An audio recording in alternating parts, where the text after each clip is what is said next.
రాష్ట్రీయ స్వయం సేవక్ సంఘ్ 100 సంవత్సరాలు నిండిన సందర్భంగా జరుగుతున్న హిందూ సమ్మేళనాల్లో భాగంగా ఓల్టౌన్ అంకమ్మ చెట్టు వద్ద నుండి కాషాయ జెండాలతో శోభయాత్ర నిర్వహించారు. రేవేల నెహ్రూ బొమ్మ సెంటర్ లో జరిగిన హిందూ సమ్మేళనంలో ముఖ్య అతిథిగా విచ్చేసిన గరికపాటి గురుచార గారు మాట్లాడుతూ, ప్రపంచంలో హిందూ ధర్మానికి మించిన ధర్మం లేదని, ఈ ధర్మాన్ని అర్థం చేసుకుని ఆచరింప చేయాల్సిన బాధ్యత మనందరి మీద ఉన్నదని అన్నారు.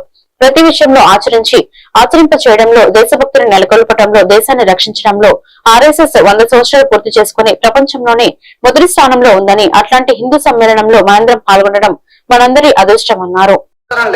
100 సంవత్సరాల ఆర్ఎస్ఎస్ లో ఎంతమంది ఎంత సేవ చేశారు, మనం కనీసం ఓ 10 మంది పేర్లు చెప్పగలమా? డాక్టర్ జీ పేరు చెబుతాం, ఇంకో పేరు చెప్పగలమా? గోల్వల్కర్ జీ పేరు చెబుతాం, ఇంకో పేరు చెప్పగలమా? 10 పేర్లు తప్పును చెప్పలేము. ఎంతో మంది దేశ సేవలో భాగంగా చిరస్మరణీయంగా నిలిచిపోయారు. మొన్న మేము అండమాన్ యాత్ర వెళితే అక్కడ సెల్యులార్ జైలులో భారతదేశానికి సంబంధించిన దేశభక్తులు 693 మంది నరకయాతన పడి చనిపోయిన జైలుని నేను చూశాను.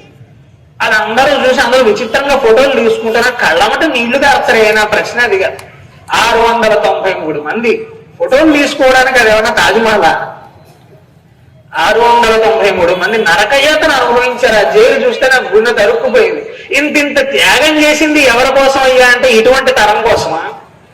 దేశం పట్ల బాధ్యత మనం ఎంత కలిగి ఉండాలని అటువంటి వాళ్ళ పేర్లైనా మనం కొంత తలుచుకుంటే, కొంత చరిత్ర అయినా తెలుసుకునే ప్రయత్నం చేస్తే, వాళ్ళంతంత త్యాగాలు చేస్తే మనం ఈరోజు ఎంత హాయిగా, ఎంత నిండు ప్రాంగణంలో కూర్చుని హాయిగా మనం మాట్లాడుకోగలుగుతున్నాం. దేశ సరిహద్దుల్లో సైనికులు ఉండి పోరాడబట్టి, దేశభక్తులు పోరాడబట్టి ఇక్కడ హాయిగా మనం కూర్చుని చక్కగా చంద్రుడి కింద పౌర్ణమి రోజులు కూర్చుని మాట్లాడుకోగలుగుతాం. అంత స్వేచ్ఛని మనకి ఎంతో మంది త్యాగం చేసి ప్రసాదించారు. అది మనం అర్థం చేసుకునే ప్రయత్నం చేయాలి. అయ్యో దయచేసి వీడియో రికార్డింగ్